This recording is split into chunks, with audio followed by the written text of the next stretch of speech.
Hi everyone, welcome to my YouTube channel. ಇವತ್ತಿನ ವಿಡಿಯೋದಲ್ಲಿ ನಾನು ಯಾವ ರೀತಿಯಲ್ಲಿ ಡಾಬಾ ಸ್ಟೈಲಲ್ಲಿ ಸಿಂಪಲ್ಲಾಗಿ ಎಗ್ ಕರಿ ಮಾಡೋದು ಅಂತ ತೋರಿಸ್ಕೊಡ್ತಾ ಇದ್ದೀನಿ. ಯಾವಾಗಲೂ ಸೇಮ್ ಒಂದೇ ಥರ ಎಗ್ ಕರಿಯನ್ನು ಮಾಡಿ ತಿಂದು ಬೇಜಾರಾಗಿರುತ್ತಲ್ಲ, ಆವಾಗ ಈ ರೀತಿಯಲ್ಲಿ ಕೂಡ ಎಗ್ ಕರಿಯನ್ನು ಮಾಡಿ. ಇದು ಬ್ಯಾಚುಲರಿಗಂತೂ ಹೇಳಿ ಮಾಡಿಸಿರುವಂಥ ರೆಸಿಪಿ ಆಗಿರುತ್ತೆ. ನಾನಿಲ್ಲಿ ಎಗ್ ಕರಿ ಮಾಡಲಿಕ್ಕೆ ಮೊದಲಿಗೆ ಒಂದು ಫ್ರೈಯಿಂಗ್ ಪ್ಯಾನನ್ನು ತೊಗೊಂಡಿದ್ದೀನಿ. ಅದಕ್ಕೆ 2 ಸ್ಪೂನಷ್ಟು ಕುಕ್ಕಿಂಗ್ ಆಯಿಲನ್ನು ಹಾಕ್ಕೊಂಡಿದ್ದೀನಿ.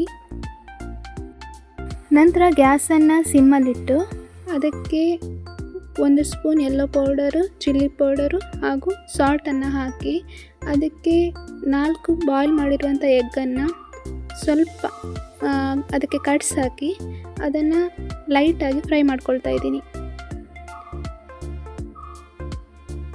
ನಂತರ ಅದೇ ಫ್ರೈಯಿಂಗ್ ಪ್ಯಾನಿಗೆ 2 ಟೇಬಲ್ ಸ್ಪೂನಷ್ಟು ಕುಕ್ಕಿಂಗ್ ಆಯಿಲನ್ನು ಹಾಕಿ ಆಯಿಲ್ ಬಿಸಿ ಆದ ನಂತರ ಅದಕ್ಕೆ ಸಾಸಿವೆ, ಅರ್ಧ ಸ್ಪೂನ್ ಸೋಂಪು ಹಾಗೂ ಸಣ್ಣಗೆ ಕಟ್ ಮಾಡಿರುವಂಥ ನೀರುಳ್ಳಿಯನ್ನು ಹಾಕಿ ಸ್ವಲ್ಪ ಫ್ರೈ ಮಾಡ್ಕೊಳ್ತಾ ಇದ್ದೀನಿ.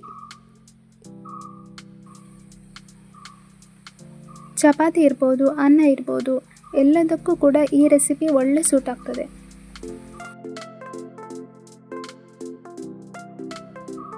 ಈರುಳ್ಳಿ ಸ್ವಲ್ಪ ಫ್ರೈ ಆದ ನಂತರ ಅದಕ್ಕೆ ಸಣ್ಣಗೆ ಕಟ್ ಮಾಡಿರುವಂಥ ಬೆಳ್ಳುಳ್ಳಿ, ಶುಂಠಿ. ಈ ಬೆಳ್ಳುಳ್ಳಿ ಶುಂಠಿ ಸಣ್ಣಗೆ ಕಟ್ ಮಾಡೋ ಬದಲು ಶುಂಠಿ ಬೆಳ್ಳುಳ್ಳಿ ಪೇಸ್ಟ್ ಕೂಡ ಹಾಕ್ಕೊಬೋದು. ಹೀಗೆ ಕಟ್ ಮಾಡಿ ಹಾಕೋದ್ರಿಂದ ಟೇಸ್ಟ್ ಸ್ವಲ್ಪ ಚೇಂಜ್ ಆಗಿ ಚೆನ್ನಾಗಿರ್ತದೆ.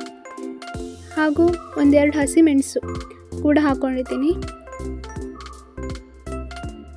ಆನಂತರ ಅದಕ್ಕೆ ರುಚಿಗೆ ತಕ್ಕಷ್ಟು ಉಪ್ಪು, 1 ಸ್ಪೂನ್ ಚಿಲ್ಲಿ ಪೌಡರ್, 1 ಸ್ಪೂನ್ ಕೊತ್ತಂಬರಿ ಪೌಡರ್, 1 ಸ್ಪೂನು ಜೀರಿಗೆ ಪೌಡರ್, ಇದಿಷ್ಟನ್ನು ಹಾಕಿ ಸ್ವಲ್ಪ ಫ್ರೈ ಮಾಡ್ಕೊಳ್ತಾ ಇದ್ದೀನಿ.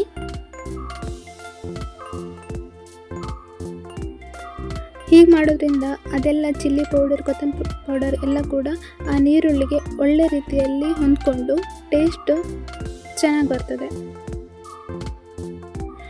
ನೀರುಳ್ಳಿ ಎಲ್ಲ ಚೆನ್ನಾಗಿ ಫ್ರೈ ಆದ ನಂತರ ಅದಕ್ಕೆ ಗ್ರೈಂಡ್ ಮಾಡಿರುವಂಥ 2 ಟೊಮೆಟೊ ಪೇಸ್ಟನ್ನು ಹಾಕ್ಕೊಳ್ತಾ ಇದ್ದೀನಿ.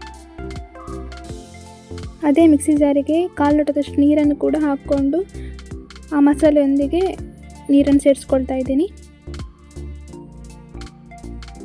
ಈಗ ಟೊಮೆಟೊದ ಹಸಿ ಸ್ಮೆಲ್ ಹೋಗೋ ತನಕ ಚೆನ್ನಾಗಿ ಫ್ರೈ ಮಾಡ್ಕೊಳ್ತಾ ಹೋಗಬೇಕು. ಈ ರೆಸಿಪಿಗೆ ತೆಂಗಿನಕಾಯಿಯ ಅವಶ್ಯಕತೆ ಇರೋದಿಲ್ಲ, ಅದರಿಂದಾಗಿ ತುಂಬ ಬೇಗನೆ ಎಗ್ ಕರಿ ಆಗ್ತದೆ.